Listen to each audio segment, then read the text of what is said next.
Hi guys, today we're going to react to Veteran of the Psychic Wars by Blue Öyster Cult. This is a Buy Me a Coffee request from Mice and Men. Thank you, Mice and Men, for this request. Much appreciated. Thank you, Mice and Men. We appreciate this request. Another one in a long line of requests. We appreciate you.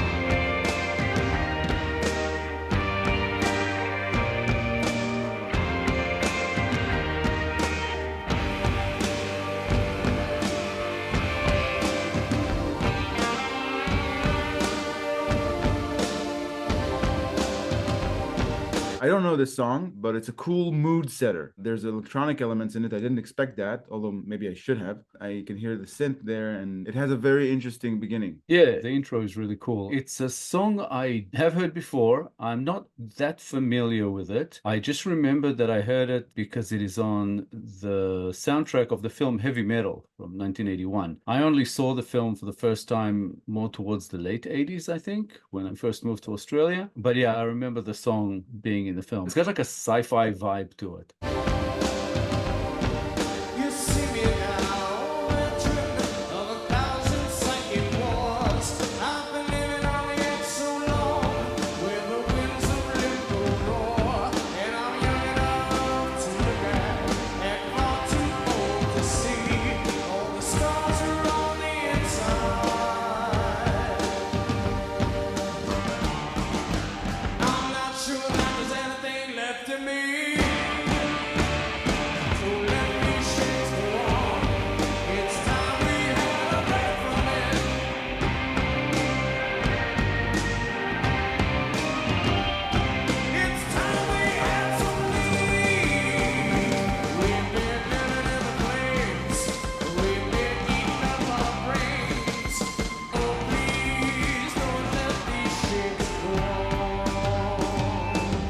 I love the lead singer's voice. There's something intriguing in his voice, the way he carries it. Being a live performance, I think we're not getting the full strength of his voice, but I really, really like it. It's the kind of song that can get embedded in your brain really, really fast. Yeah, it's very kind of prog rock, got that sort of experimental sound. And yeah, so far, loving getting reacquainted with this one.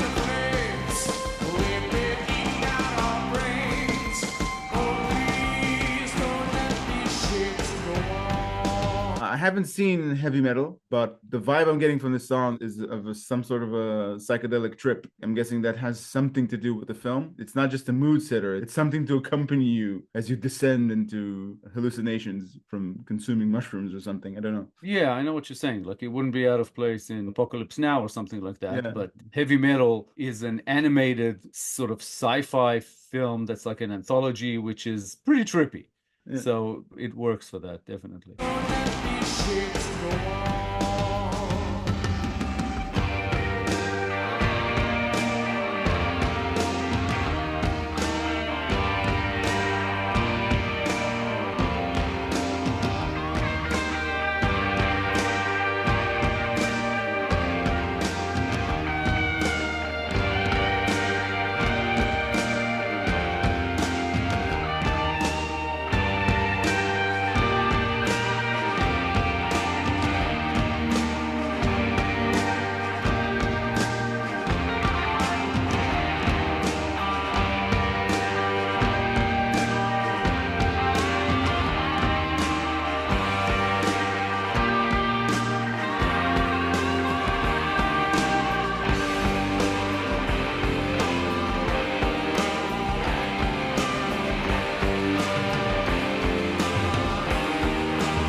When the solo started, I was thinking that there's two general types of solos. Either the guitar solo goes full virtuoso to show you capabilities and to shock and awe you, or it goes in a slow burn to usher you into some sort of state of mind, like the song started at the beginning, trying to set a trippy mood. I was tricked here, so to speak. It started mellow. It started like, yeah, this is just a part of the mood setting song that, you know, the whole trip. And then he went into that solo. I think that's the true essence of the trip you're getting from this song. Just magnetizing. Beautiful solo that percolates. It still echoes. I can still hear it in my head. I'm kind of surprised that I don't know this song. I was probably kind of tricked as well, because when the solo started, I was actually thinking about, I don't remember this song being so restrained, you know? I'm like, it sounds good. It actually sets the mood. It puts you in this trance, but it's very restrained. And then he kind of, you know, let it all hang out. And that was really cool. And even then, he doesn't go overboard.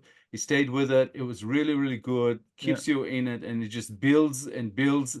Even though it doesn't actually climb too high, it kind of keeps you there. And it's just, yeah, really, really interesting. I was like, yeah, this is definitely trance inducing. Really enjoyed that. Excellent section there.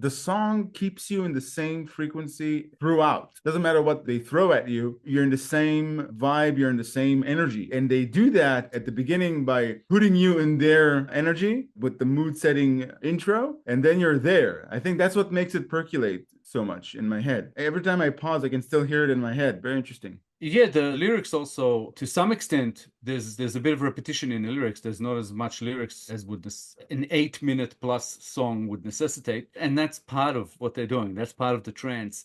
And after the guitar solo, it went back into the exact same pace from before. So it's like it brought us back to this. So I think it's like it's part of the storytelling. And even in the way he sings it, it's like he's telling the story. It's like, everybody listen here, I have a tale to tell. This is what it is. And it works a treat. Just fantastic.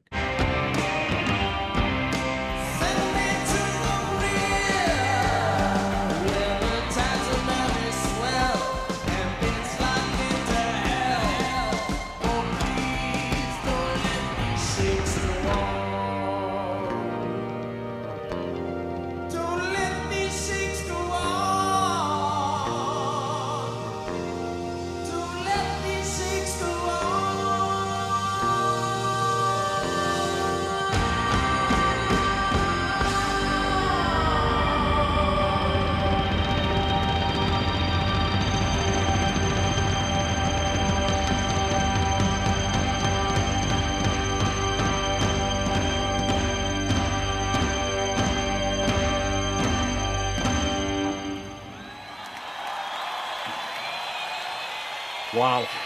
Yeah, indeed. Goosebumps. Yeah. I thought he was going to break the drums. Yeah. The general idea I got from the lyrics, this song came out in 1981. And immediately it threw me to the Vietnam War. The war ended in 1975. A lot of veterans came home, and they didn't really come home. They left a piece of themselves in the war, and the whole post-traumatic stress disorder had, I don't know if it was in its infancy back then. They started recognizing it as a chronic illness or a chronic state of mind. I think that has a lot to do with what's in the song. I don't know if that's the point here, but that's what emanates from it. Don't let these shakes go on. And picturing a veteran who's seen some shit in the war. He can't control his physical state because he's all messed up in the head. So I think it's an epidemic with everybody who's seen things in the war. Everybody was in that war, in any war, but specifically the Vietnam War, because that's the closest thing to when this song came out. I totally agree. As the song was going, it took me to like Rooster by Alice in Chains and One by Metallica, especially. It reminded me of that. I would have to say that One might be inspired by this song a fair bit, even though the subject matter is slightly different. It sounds like it's somebody who's on the front lines as he's telling the story. And even if, like you said, he's back home, he's still reliving the war in his head. So don't let these shakes go on. As far as I recall, this song was written by Michael Moorcock, and he is like the godfather of cyberpunk, which in my mind always related to heavy metal, you know, to the film. Very sort of,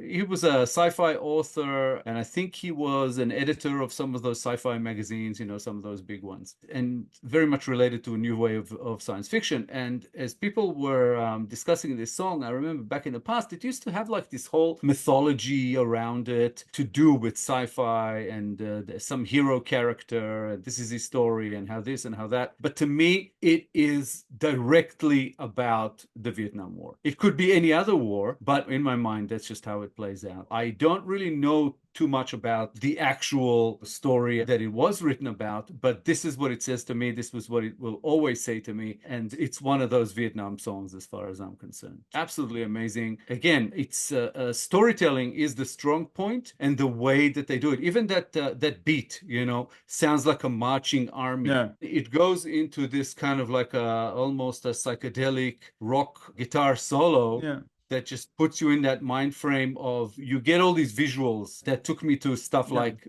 Apocalypse Now, you know, with the explosions and the drugs and the this and the that went on there. And it's just it's like this song is the soundtrack to everything that I've seen, you know, about Vietnam in cinema and in music and in all that. Just absolutely amazing. I loved it. And the whole region of psychedelic drugs, in my mind, it was probably a way to cope for quite a few veterans, taking these drugs, a way to cope after the war. Yeah, well, a lot of them took the drugs during the war to cope. If for anyone out there who's seen some of those films would know exactly what we're talking about.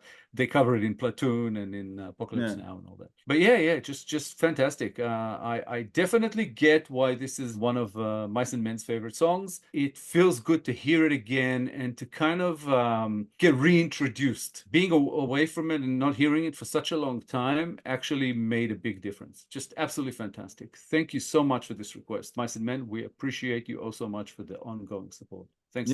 Yeah. Thanks, Mice and Men, for requesting this song. The song came out when I was 1 year old. I didn't know this song, and now I do. And thank you for that. And thank you for all your support. If you enjoyed this episode, guys, please be sure to like, subscribe, comment, and click the little bell icon so you'll get notified on all our future videos. If you have a request you'd like bumped up the line, please make it through Buy Me a Coffee. All contributions are, of course, very much appreciated. Thank you all for sticking with us. Thank you all for your time. Thank you all for the ongoing support. We appreciate it, guys.